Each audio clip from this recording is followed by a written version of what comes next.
తెలంగాణ రాష్ట్రంలో బీఆర్ఎస్ పార్టీకి చెందిన 2 శాసన మండలి సభ్యులు స్టేషన్ గన్పూర్ నుంచి కడియం శ్రీహరి,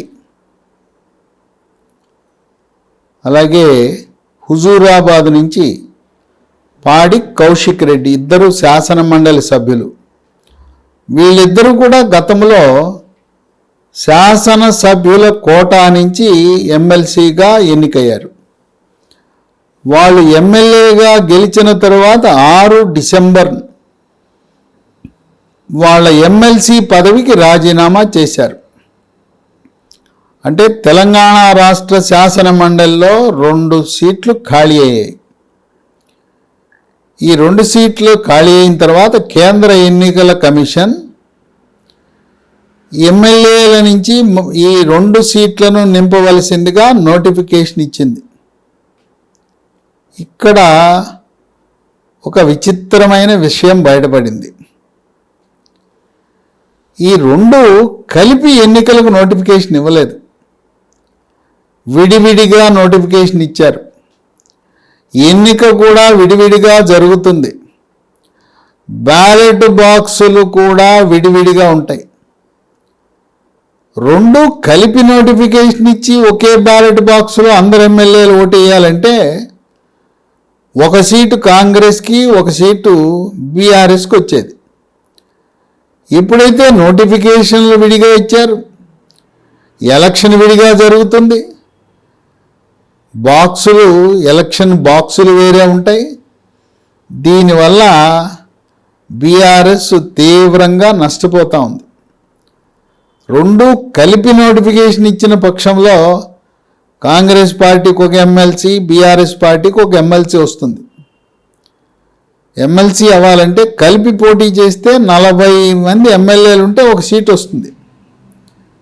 మూలిగే నక్క మీద తాటిపండు పడిన చందాన, గోరు చుట్టుపై రోకలిపోటనే చందాన, అసలే ఓడిపోయాము, అధికారం కోల్పోయామని విషాద గీతాలు పాడుకుంటున్న బీఆర్ఎస్ కారు పార్టీకి ఇది కూడా తీవ్రమైన షాకు గురి చేసింది.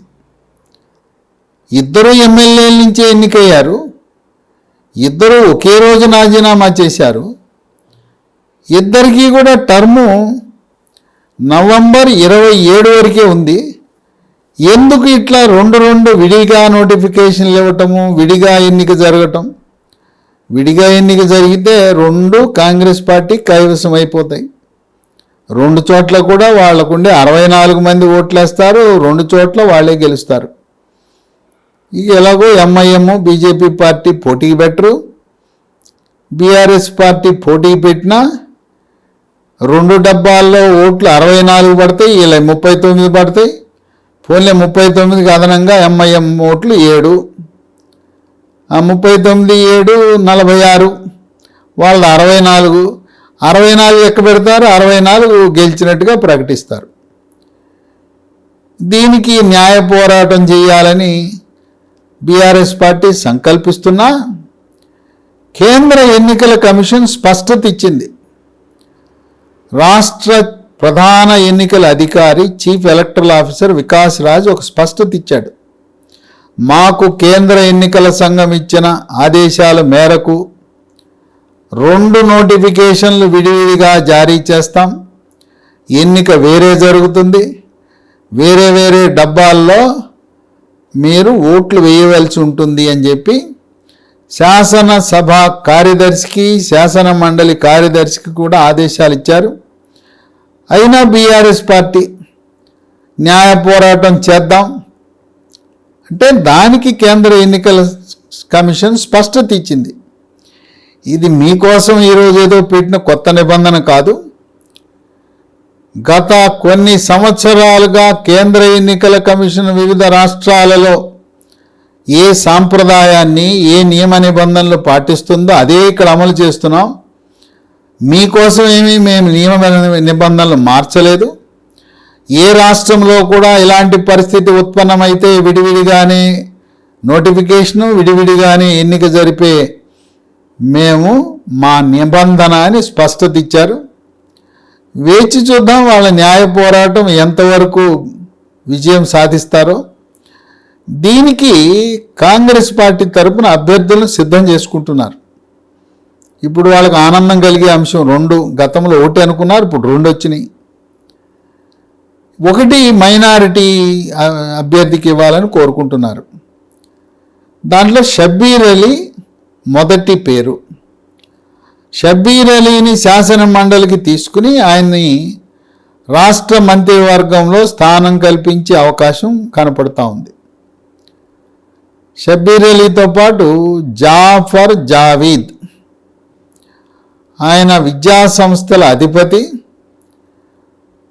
ధనికుడు, కుబేరుడు, కోటీశ్వరుడు, ఆర్థిక వనరులు సమకూర్చడంలో సిద్ధాస్తుడు. అందువల్ల ఎన్నికలకు సిద్ధమవుతున్నప్పుడు ఆర్థిక వనరులు కూడా చాలా ముఖ్యం కనుక అలాంటి కుబేరులను కూడా ప్రోత్సహించడం అనేది కాంగ్రెస్ పార్టీకి ఆనవాయితీనే. కాంగ్రెస్ పార్టీ కాదు, ఏ ప్రాంతీయ పార్టీ అయినా అదే పద్ధతిని పాటిస్తుంటారు. నిధుల కొరకు రాజ్యసభ సీట్లను, శాసన మండలి సీట్లను అంగట్లో వస్తువులా అమ్మిపారేస్తుంటారు. కోటీశ్వర్లకు, పారిశ్రామికవేత్తలకు, విజ్ఞులకు, మేధావులకు, విద్యావంతులకు ఇవ్వాల్సిన ఎగువ సభ, పేరుకి ఎగువ సభ, అక్కడ ఈ ప్రాంతీయ పార్టీలన్నీ కూడా ఎమ్మెల్సీ సీట్లు, రాజ్యసభ సీట్లు అమ్మేస్తుంటాయి. 1 సీటు ముస్లింకి ఇస్తే 2వ సీట్ని బీసీ సామాజిక వర్గానికి చెందిన మహేష్ గౌడ్, ఆయన వర్కింగ్ ప్రెసిడెంటు, ముందు నుంచి కూడా విధేయతతో హైకమాండ్ చెప్పినవన్నీ పాటిస్తూ వచ్చాడు. ఆయన పేరు పరిశీలనలో ఉంది. ఆయనతో పాటు రెడ్డి సామాజిక వర్గం నుంచి మాజీ మంత్రి, సీనియర్ నాయకుడు, మరి హైకమాండ్ ఆదేశించగానే వనపర్తిలో ప్రకటించిన తర్వాత కూడా తను ఉపసంహరించుకున్న జి చిన్నారెడ్డి, ఆయన్ని కూడా శాసన మండలికి ప్రతిపాదిస్తున్నారు. ఆయనతో పాటు రాహుల్ గాంధీకి పాదయాత్రలో, భారత్ జోడో యాత్రలో బాగా జోడీ కుదిరింది. జోడో యాత్రలో రాహుల్ గాంధీకి, జగ్గారెడ్డికి జోడీ కుదిరింది.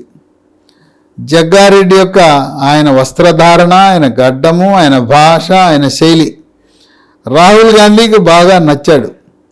అందువల్ల జగ్గారెడ్డి పేరు రాహుల్ గాంధీ ఆయనకి ఇవ్వాలి, మెదక్ ఆయన సంగారెడ్డి ఆయనకి ఇవ్వాలని ఆయనే చెప్పే అవకాశం ఉంది కనుక రాష్ట్ర నాయకత్వం వద్దన్నా రాహుల్ గాంధీ నోటి నుంచి జగ్గారెడ్డి పేరు వచ్చినా ఆశ్చర్యం లేదు. ఇంకో విషయం ఏంటంటే జగ్గారెడ్డిని మెదక్ నియోజకవర్గంలో కాంగ్రెస్ పార్టీ తరఫున పోటీకి పెట్టాలనే ఆలోచన ఉంది. మరి శాసన మండలికి కూడా ఆయన పేరు ప్రతిపాదిస్తారేమో. ఈ శాసన మండలి ఎన్నికలు జనవరి నెలాఖరు లోపల పూర్తి చేయాలి. విడివిడిగా నోటిఫికేషన్ లేచి 2 కూడా కాంగ్రెస్ పార్టీ 2 శాసన మండలి స్థానాలను తమ ఖాతాలో వేసుకునే పరిస్థితి ఉత్పన్నమైనది.